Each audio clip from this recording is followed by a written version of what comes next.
This Pitboss podcast is brought to you by our very good friends at Molly's Place Sporting Goods. Easily found on Route 213 in Kennedyville on Maryland's Upper Eastern Shore. The hard-to-find guns, the ammunition that's non-existent today, Molly's has you covered. Plus, much, much more. Molly's is your one-stop destination with Molly's Restaurant, Molly's Mart, and Molly's Place Sporting Goods. Visit them online at mymollys.com, MYMOLLYS.com. Fuel your adventure at Molly's. 5, 4, 3, 2, 1.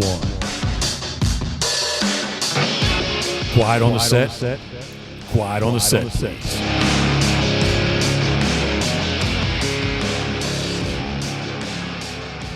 And we are live. A very happy Friday to you. You know what? Let me just readjust this a little bit here. I should have had this done prior. Oh my goodness. Hopefully I won't cuss too much here. Oh. I'm going to shut this thing down because I am going to cuss. I will be right back.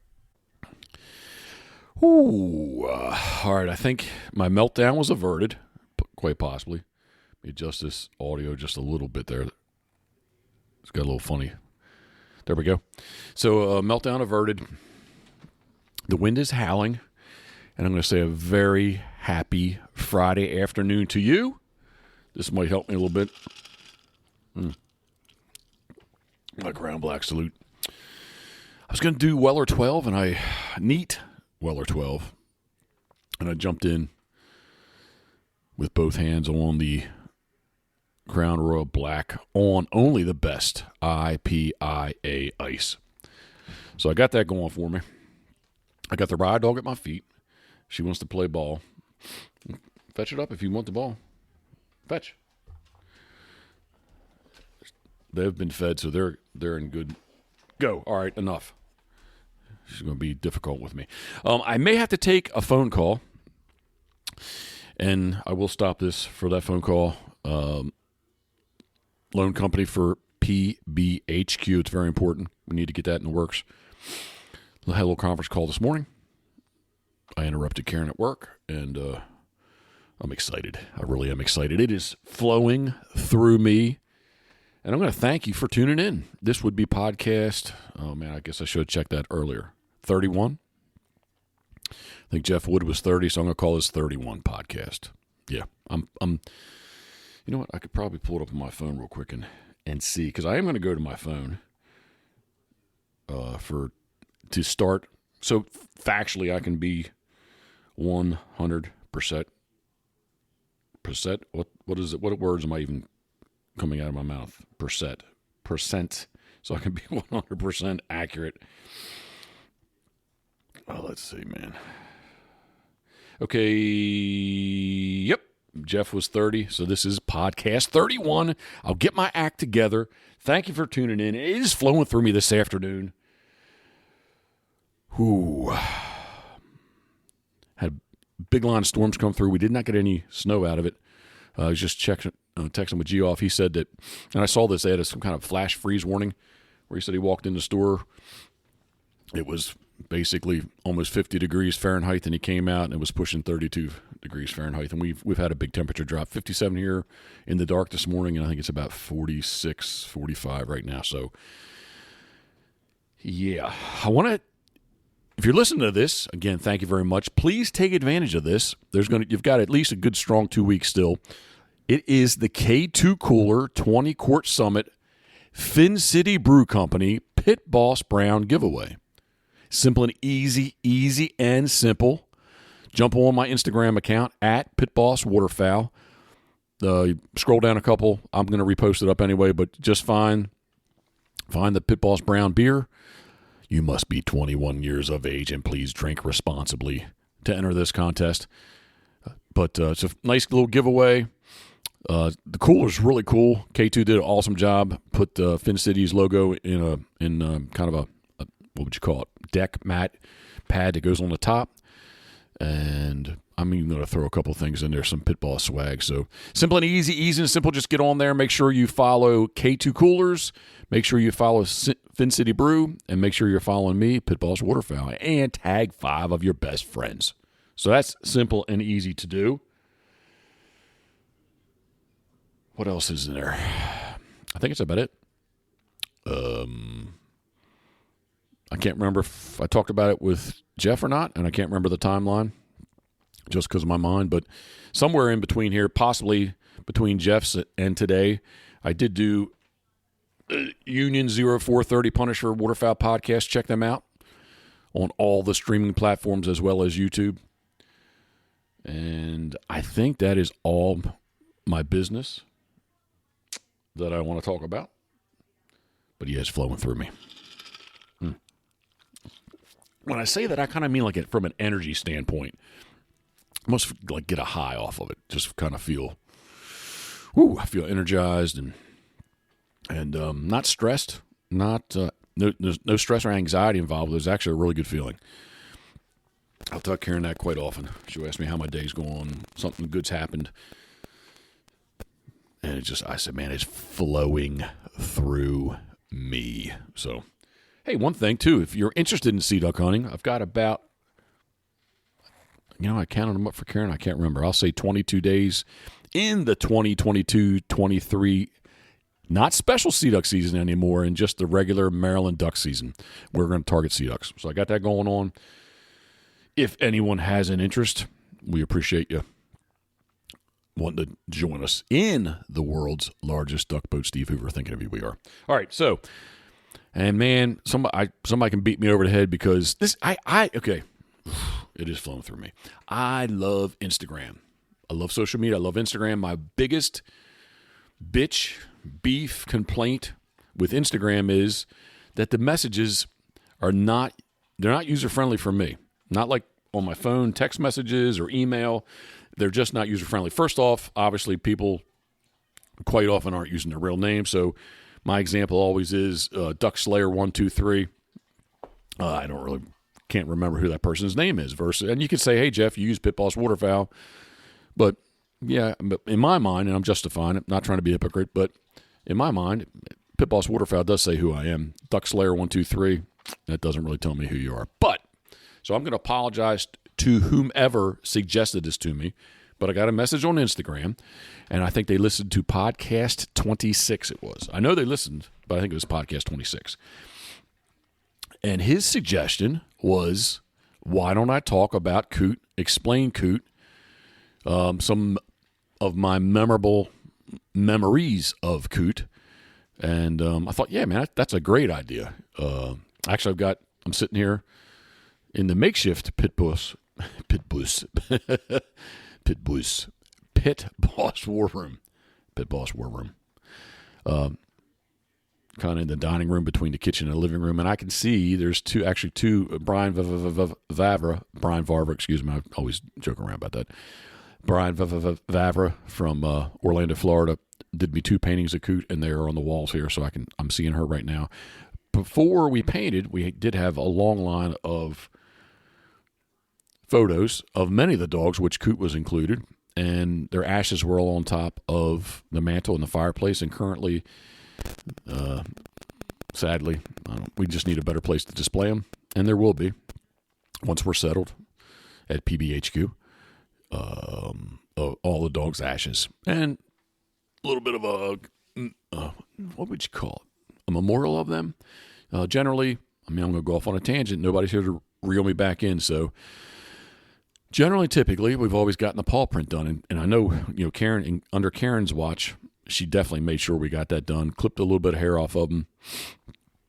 Hopefully I won't get too sad here when I'm talking about this, but I do really recall the last time with Booger that he was the last lab we put down that I really wanted. I loved the hair on the end of his tail, and that was the hair that I wanted. So she's got a nice little bag with their ashes, with their paw print, with their names on it, and yeah, they're not currently displayed, but generally, they would have been up. We just haven't put holes in the wall, and we got sidetracked that we're not going to be here. So have not rehung everyone's photos. But so let's just go through real quick. All my dogs started off with a chocolate lab female. My very first lab I ever had. We talked to Karen and I were talking about this the other day. Kind of your backyard breeding, if you will. Very nice dog, but yeah, nothing wrong with her dog, but definitely a backyard breeding. And her name was Rocky. She was my introduction to labs. So, but the more that I started gunning, yes, I had guided. I'm thinking the timeline. Yes, I had started to guide, but I was not using a dog. And I just thought, man, I need to complete the trifecta of my guiding, which I don't really know what the 3 parts are, but I'm just using that to be silly.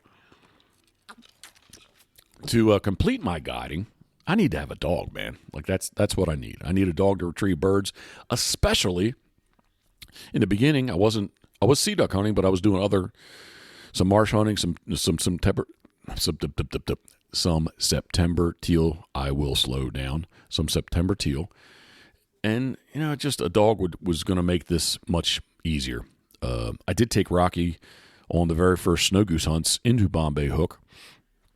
And super awesome animal. Nothing, no smack up against her. She'd retrieve my hat for me if it blew away in a field, but she wasn't going to really retrieve a snow goose. So I needed an animal, a dog, to do that for me. So I truly can't remember.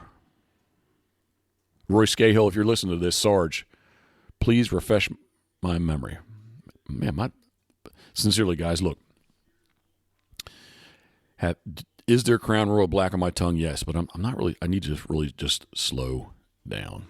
The words are not coming out of my mouth correctly. I have an issue with that anyway. But yeah, okay. Roy Scahill, Sarge. If you can refresh my memory, please. I just butchered refresh again. If you can refresh my memory, please tell me. I just don't know how Roy and I got put together, or whom put us together, that Roy had just had a litter of puppies. I can't remember. I just can't remember. But Duck Dog, Jim Hansel, was into dog training, and I know I reached out to Jim because whoever got me with Roy started telling me FC, AFC, Master Hunter, qualified all age, and I had he could have been talking Spanish to me because the stuff that he was telling me meant nothing to me. It truly didn't. That wasn't my world. I didn't know. So I reached out to someone, and this is anyone younger, please use all available knowledge that is in your life. And I did. I reached out to Jim Hansel. At the time, a Pennsylvania State Trooper. Jim now resides outside Houston, Texas. But I talked to Jim, and I said, Jim, man, looking at getting this dog, and I will say his dog's name was Drake. I know you've trained Drake. Dogs are your world. Dogs are not my world. Can you tell me about this? So the more we talked, I guess COOT's mom, Roy, owned the name Twin Pines Ebony Nightmare. Spook was her name. And Jim Seibel, which was Jim Hansel's friend, actually trained Spook. And the more we talked, Jim was like, wait a second, I've been around that dog. And he says, I've been around her, and I know she's like a rooster tail of grass when you send her. And I was wanting an energy dog. I'm gonna sidetrack for a second. And this is the Jeff Coates version. So this does not mean that this is gospel, but it's gospel to me. And Karen, been around me, Karen knows this to be true. If you want an energy dog, you need to get an American field bred dog. They may not make the best house pets because they are full of energy and they want to bounce off the walls if they are not run daily. If you're looking for more of that middle of the road, if you could find you want a dog. Oh, that was good. They dumped my crazy geese were about to go off. If you want to find a middle of the road retriever, if you can find that kind of that English American breeding, a good mix of that. And if you just want a really nice house dog that possibly could retrieve a couple times for you, you get that English dog. That's my opinion. Not judging, just saying that's my opinion. We all have opinions, right? So, I didn't truly understand what I was getting into or what I was getting, but under Jim Hansel's advice, or at least his input, I was all about meeting Roy Scahill, driving out to Mount Airy. Yeah, Mount Airy, just outside Frederick, Maryland. Right now, I'm going to go to my phone. So, Roy Scahill Jr., Sarge, a.k.a. Sarge. COOT, she was a black female. And this says the whelping date was March 26, 2001. And I know I went out there. I know Molly went out. My daughter Molly went out with me. I still got to this day, I was able, old, film pictures we upload or scan, got them on upline. Oh my goodness, man, I am having just a tremendous time talking today. I'm excited, that's why. So COOT was she was whelped March 26, 2001. Her sire was FCAFC Dr. Feelgood. And like I said before, her mother was Twin Pines Ebony Nightmare, Spook. And Dr. Feelgood's name call was Doc.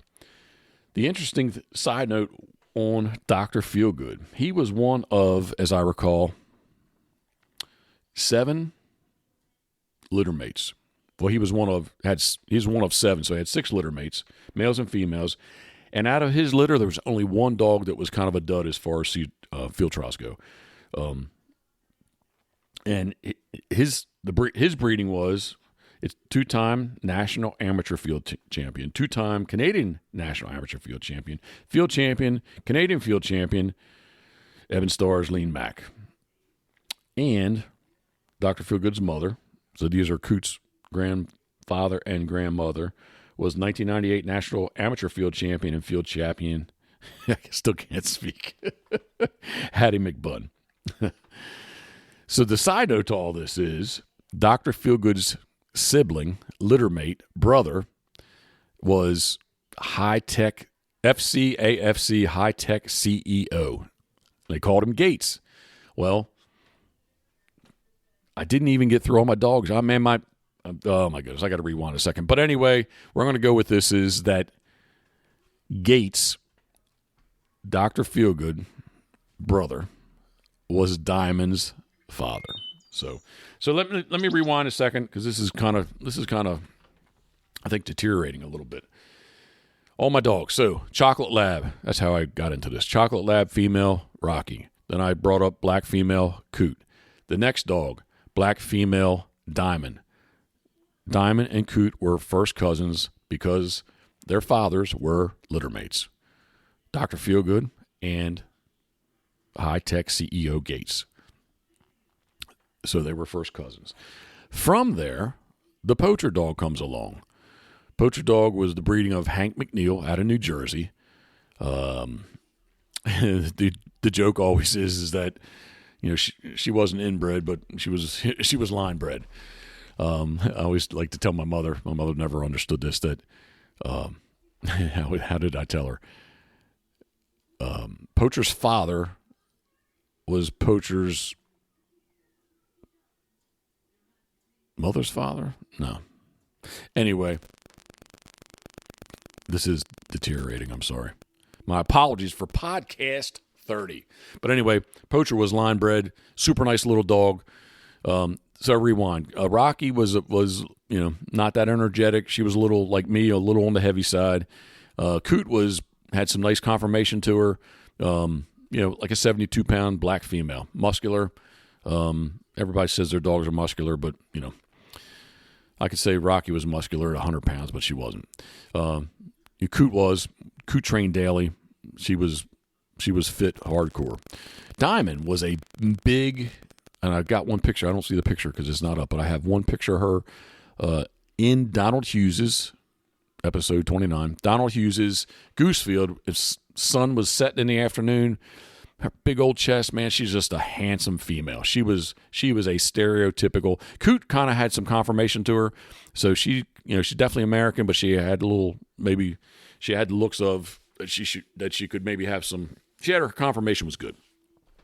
Diamond was straight up American dog, long-legged, long-muzzled, and Diamond literally was a skinny dog at 80 pounds. She was a tall, long, skinny 80-pound. When I say skinny, I'm telling you, she really did not have fat on her. Truthfully, handsome female. And then Poacher.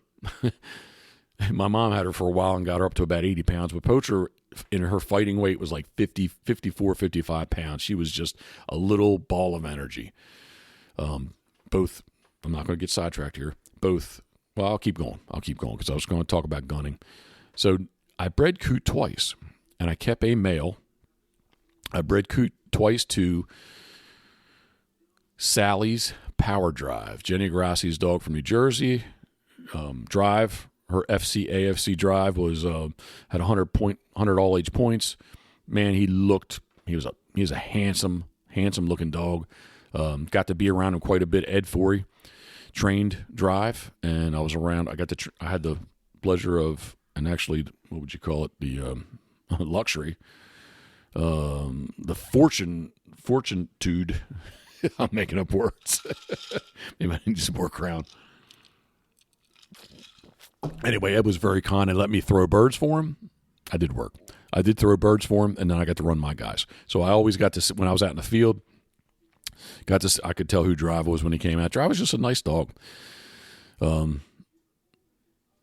was a nice dog. He makes me think of Booger, and I miss Booger. So kept Booger. I was not the first litter. My goal was to actually keep a great granddaughter. No, to keep a granddaughter of COOTs. That's what I wanted. I wanted a granddaughter of COOTs. So we needed some females. COOT needed a daughter. Well, her first litter, how did it work? It was a litter of 8, and there was only 2 females. Very, very sadly, one of the females died about a week into the deal. We named her Hannah for Susquehanna River. She's buried at 1522 South View Road. And then the other female, actually, you know what? There's 3 females. Excuse me. I'll strike that. 2 survived. 3 did not. One female went to Jenny Grassi, and I truly have lost contact. Went to be a gun dog, and I lost contact with that dog. And then the other dog went to a local, more of a local family, and they had her spayed. So did not really have a chance out of the first litter. And I was not going to keep any dogs. And my goodness, Booger, the Booger dog, he attached himself to me. He was always staying, let all the pups out of the house. He was always with me. He was the first to be with me, and he just freaking grew on me. And he was a handsome male. He looked just like Drive, and you could tell he was from COOT, but he looked like Drive. And man, Booger was just the nicest of dogs. I force fetched him, trained him, but because of running and guiding with COOT and Diamond, Booger just didn't get that many reps. I'm all over the place. Booger is the shark incident dog, which maybe I'll talk about that later on, or leave a comment in the questions below, and I'll try to address the shark incident, because if I start talking about that, I'm going to totally lose track of what I'm talking about. So Booger, super nice dog. About 2 years later, we did a repeat breeding. The first breeding was a natural breeding. Drive was alive. 2 years later, he was not. Fortunately, he had stomach cancer. Drive was not, and I was fortunate to have, I believe it was the last frozen semen that was from him. was really nervous about it. Wanted to make sure to, had a really good success ratio with puppies, and I actually had it surgically implanted into COOT. We, from Harford County, drove up, I think it was just south of Reading, Pennsylvania. They were the gurus of breeding, and got to say, man, the frozen was better than the live, and she had 10 puppies. And this was a nice mix of females and males. So I did keep a puppy out of this one, and that was the Bristol dog. So not Rye, although she just looked at me. Rocky, ours. Rocky was chocolate. COOT was black, female. Rocky, chocolate female. COOT, black female. Diamond, black female. Poacher, black female. Booger, black male. And Bristol, a black female. And current day, Richard Barnes would tell you they're all related, but not really that closely related to any other dogs I've had. We got Pitboss's Salty Black Rye. So she is the last, can't say the last, but she's the most current of labs. So, all right, I've been rambling. Let me try to dial this in. COOT, to me, COOT was a bad-ass sea duck hunting machine. Had some great times with her. We trained daily. Once I got into training, Richard Barnes, Scott Moody got me up with Richard Barnes to Ed Forey, Alex Abraham. I have some really good memories of training dogs. COOT, if she didn't, I don't know, coulda, shoulda, woulda, but if she would have honored a little bit better, she would have been a 23-month-old master, AKC Master Hunter title. Took us 26 months. There's some stories in there. Maybe some I shouldn't tell. Don't want to get anybody in trouble. Just more of how judging worked. She would do the work. Bam, bam, bam. Looked like a superstar, and she just wouldn't. She was steady. She did not like to honor. And if you don't know what an honor is, quite often after COOT just got all her marks, we would go off to the side. I'd tell her sit, and the next dog came up and got to see the marks and ran. And COOT was supposed to allow that dog to do the work, and we were dismissed, and we would go off to the side. Well, quite often COOT was in the water before the other dog was in the water on the water marks. And usually when they honor, they do it on water, it seems like, I think. Sometimes on land, but quite often on water. But I can remember one of her last, and I don't know that she would have been Albany, New York. 4-hour drive up, a one-day master. There's only 25 dogs. She was the last dog to run. Man, she looked like a superstar. Did the landmarks, combination series. She did the watermarks. Now she's got an honor, and man, I literally cried as a good 2-hour drive before I got tired and we pulled off. Diamond was there with us for sure too. I would have had a topper on my truck then, but it would have had them up in the cab, especially when I stopped to sleep. But had some great times. Master Hunter. A regret in there is I had her young. She was qualified to go to the Master Nationals. Quite often I followed Sue Shaw around. Sue Shaw helped me quite a bit with the dog training, and especially going to hunt tests. Nice to have friends when you go to hunt tests. And that year, I can't remember. It was Midwest somewhere. But it cycled around. And she probably would have been about 8 years old now, and it cycled to the East Coast, and it was going to be in Maryland. And that's a regret that I didn't get her qualified and go over and do it. My excuse is it's in October, and I was guiding too, so kind of, I don't know. The coulda, shoulda, wouldas. I definitely have a little bit of regret. Well, 50%, a little more than a little, 50% regret that I did not make the effort to qualify her and have her run that Master National. That was basically in my backyard. But duck season was on.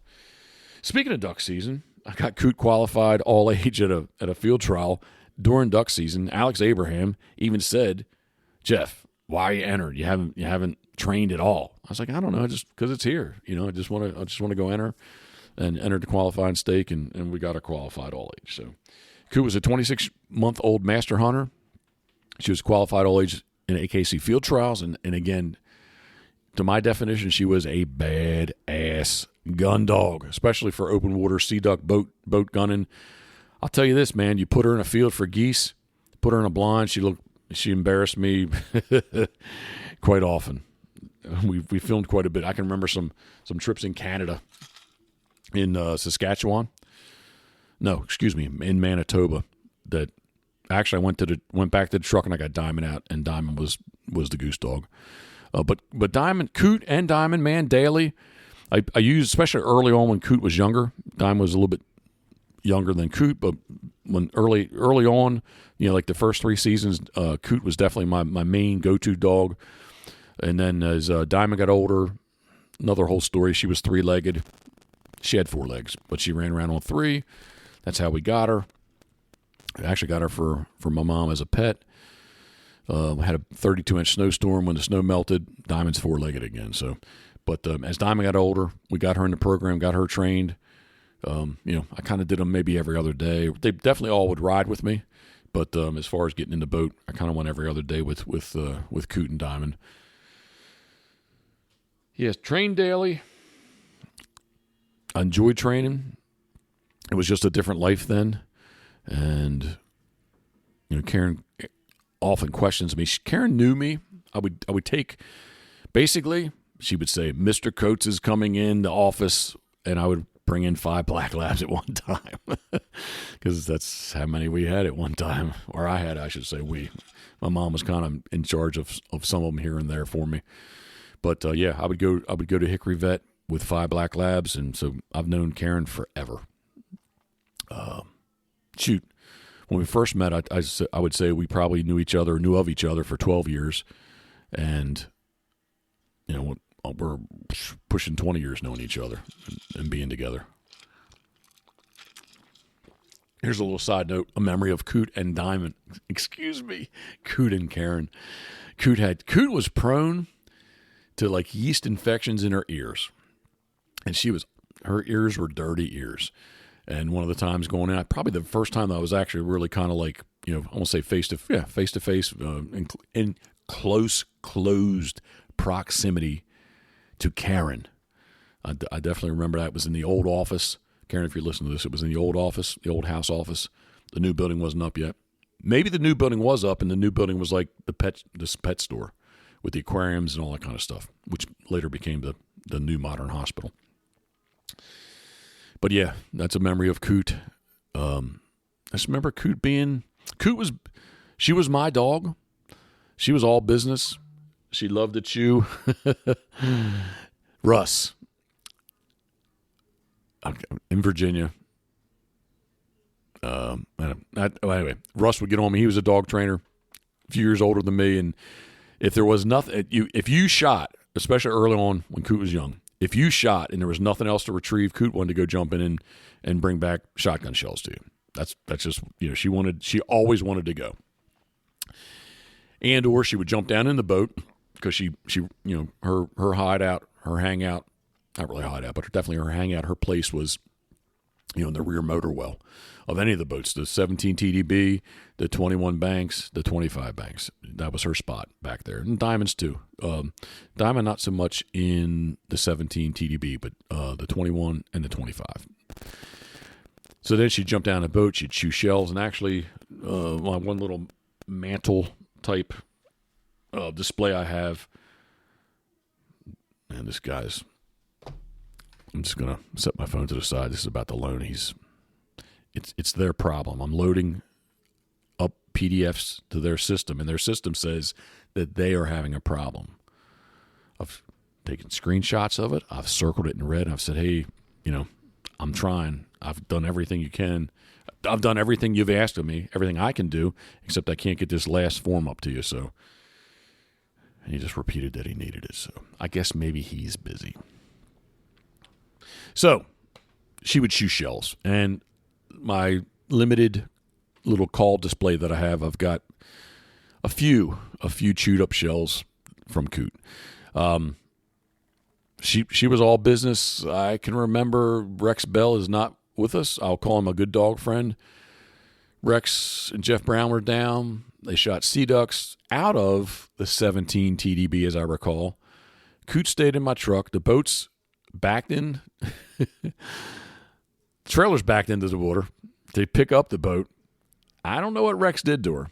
Rex reached in my truck, and she drew some blood on him. So, excuse me. COOT did have a little twin pine. Roy Scahill, you can say the last word. She did have a little twin pine in her. And I was worried about that. And I remember asking Ed Forey about that. He's like, man, she's a lab. She's a lab. She'll lick you to death. She's got a little alpha in her. And that's what she was about. And Justin Tackett, Water Dog TV, the old yellow dog, Yellow left. And I can remember Justin saying, you know what? I'm gonna find that footage. I'm gonna put that up on. I'll put it up on Instagram or YouTube. And at the very end, it was a 3-day hunt. At the very end, I think he was kind of Justin. You were not pleased. I know. I remember, but he said that Yella's leaving with a few more bumps and scars than she entered Maryland with. So, yeah, it's just female dogs, right? Male dogs kind of bite each other and it's over. Females kind of want to fight to I won't say the death, but they want to fight a little longer than what a male dog might. So COOT did have that in her, and I was very conscious of that. But no family members. Molly, younger girl, my daughter, Molly, never had any issues with her. But a couple times, again, I can remember Rex Bell sticking his hand in my truck, and COOT was curled up on the front seat, and I don't know what he did to her. He says he rubbed her ears, and his hand was bleeding. So maybe she was sleeping. I don't know. Memories. We got to travel with D3 TV and the DVD series. Man, we got to go lots and lots of places. And definitely, unless I'm going to say there's a third one. COOT always traveled with me. So wherever we went, COOT was with me. But as far as retrieving goes, it was her first ocean. We were in the 21 TDB. We were in the 21 banks with our good friend Brian Rhodes, the Swampas, out of Rhode Island, and I took my boat up there, and COOT retrieved eider in the ocean. And I just remember flat out, she hadn't done it here in Maryland. Because Chesapeake Bay, we were always in the bay, not in the ocean here yet. And so that definitely, the eiders, I can almost see it from here. But yeah, I just remember the water being crystal clear, being able to see what I think was like 25, 30 feet, at least being able to see, things on the bottom. I remember asking Brian Rhodes about sharks, and he said, nope, no worries, which, again, I got a booger story about sharks. But yeah, COOT retrieving on the ocean, eider that I shot. We filmed it. And that is definitely a memory above and beyond what she did here in Maryland. And then, I guess because I'm a sea duck guy, maybe the eider holds a little higher place than my next story. But in Manitoba, on the Delta Marsh, COOT was retrieving canvasbacks. And that's another very vivid memory to me. And a side note to this vivid memory, I can remember this very, very vivid memory. Man, I sound horrible today. I'm sorry. A vivid memory that her fur was moving. I'm looking at her like, what's going on with your hair, man? There's this big old, about a 4-inch leech that was like crawling up her back. And I'm like, holy moly. So, and I think we found, I can recall a second one, but definitely like we're sitting there and like her fur's moving. I'm like, what is going on there? So yeah, eider, Rhode Island with Brian Rhodes, and the Delta Marsh shooting canvasbacks way back in the day, Scott Barnaby's Black Duck Outfitters. So those are probably my two most memorable times, experiences with COOT. Like I said, she always was with me. So whether we went to Florida, whether I drove to Florida or drove to New Brunswick in the eider season in February, drove to Prince Edward Island, Jeff Wood in December of 2011 for the first time. Whoa, pump the brakes. Pump the brakes. Sorry, I'm done with the podcast. I'm actually sitting here editing. And all of a sudden it dawns on me right at the very end. Like I was actually really kind of ready to say, yeah, it's done. It's complete. Jeff Wood, December 2011. How could I forget this? I'm old. That would be probably my best excuse. But Jeff Wood, COOT retrieved my first my first Barrows Goldeneye on the East Coast, and on that same hunt along was your dog Sprig, who sadly is not with us, just like COOT is not with us today. So, man, my mind. I apologize, Jeff. You allowed COOT to stay in your house, and we talked about this in podcast 30. Who was it? I think Bristol was with me. Probably, I would bet Diamond was with my mom. Bristol was a young dog. I remember it snowed. I remember having like a rope or a cable or something on my trailer hitch. Bristol stayed in the topper, as I recall, and you allowed COOT to stay in your house. Hey, I was in my orange sleeping bag. I love my orange sleeping bag. Today, I still have my orange sleeping bag. But we put a sheet down on the bed in your spare room. There was nothing wrong with your house, nothing wrong with your bed. I just love. Plus, you didn't have to wash the sheets or do anything like that, right? You don't have to make anything because I'm in my sleeping bag. And we put a big sheet down, quilt down on top of the bed so COOT's hair. There's my phone. COOT's hair was not an issue. So, Jeff Wood, I apologize to you, my friend. I apologize to you. Thank you very much. COOT did retrieve on Prince Edward Island, Canada, and that was the furthest east that she retrieved birds, and it was, like I said, my first East Coast Barrows Goldeneye. Jeff Wood, thank you very much. COOT always going to Dominic Martin's to Quebec. COOT went. COOT went all the way to Saskatchewan, all the way back. Ohio many times. I'm trying to think of the places that I would have driven. Hunt tests and field trials in Maryland, Delaware, Virginia, North Carolina, South Carolina. We did the World Retriever Championship in 2005 in Southeast Kansas. Hunt test in New Jersey. COOT 2 years in a row was the New Jersey Waterfowl Association Gun Dog of the Year with the Perpetual Trophy. I got to keep it for 2 years, and her name's on that. Diamond's name's on it also, the third year. I kind of took COOT out so Diamond would win. COOT performed, man. I won the Barnegat Bay, New Jersey decoy show. Won that dog retrieving contest twice. She was runner up in some gun dog contests. She was a trained animal, an awesome animal. My training was suspect, and wait a second, I'm going to keep going. Hunt test in New York. Yep, a couple hunt tests in New York. Stewart Air Park, all the way up to Syracuse. So we did those. I'm trying to think what else. Where else did she retrieve? Not Lake Erie, but Lake Ontario. So Richard Barnes. Jeff, quite often the first dog we get, I'm not doing a good Richard Barnes impersonation. The first dog we get is our best dog, and we don't know anything. His first dog was Shadow. We don't know what we have, and we don't know what we're doing, but the dog makes up for us. And I truly feel that with COOT. Like, I could make some mistakes with her with training, and she didn't care. She would just come back stronger. And I got to say, there's not a day that goes by that I don't think of COOT, especially because there's pictures and paintings. She's all over the place here. She truly is. Yeah, she truly is.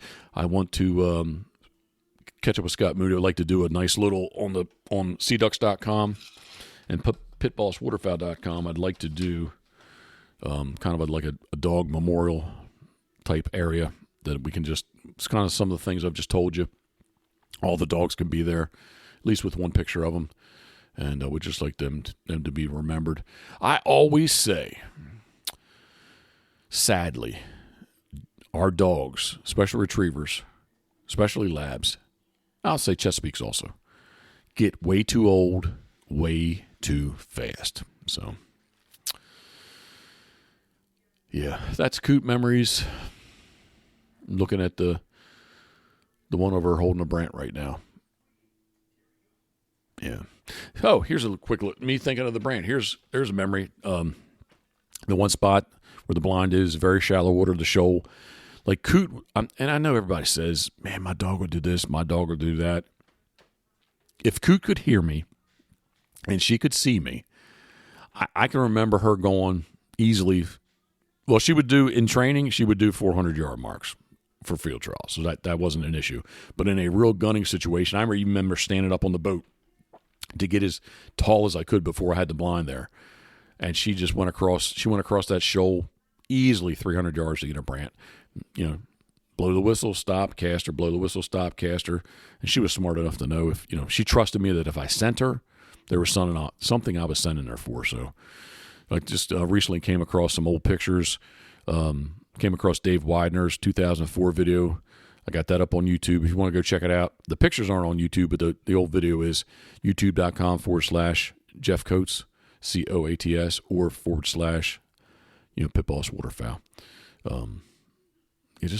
I have really, really good memories. I don't want to be the guy that lives in the past, but the past is who we are too. So I mean, I gotta, I feel like I gotta remember them because they've been a big part of my life, and they're a big part of my life. They have been, and Rye is. I got plans. Karen and I have had plans for her.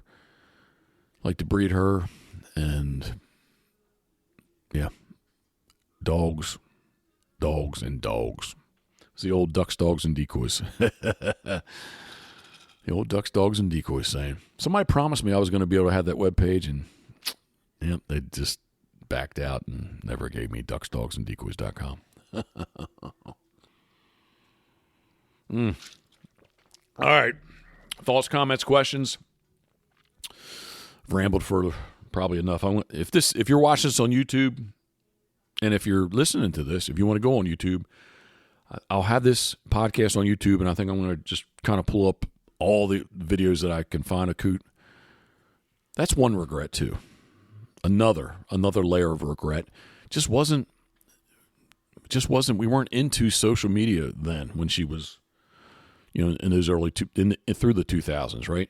I don't have as much video as what I have of everybody else. I do have a video of probably her.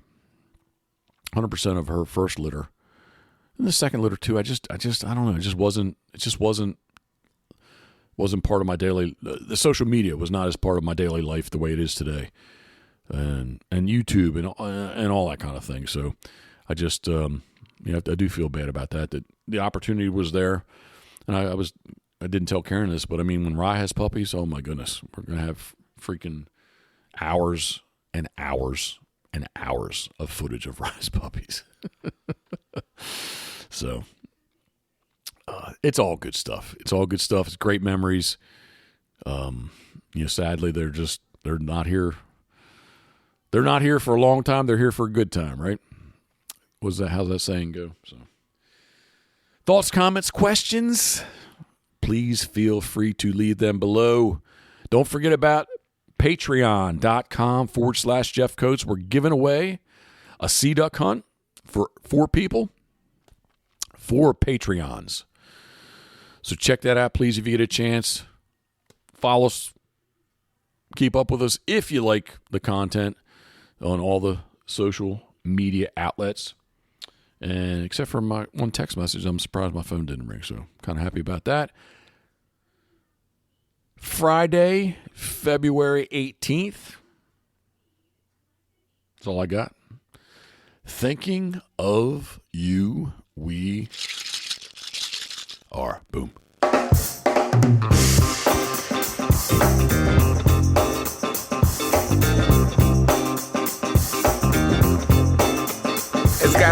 against the law to look this damn good. Watch out now.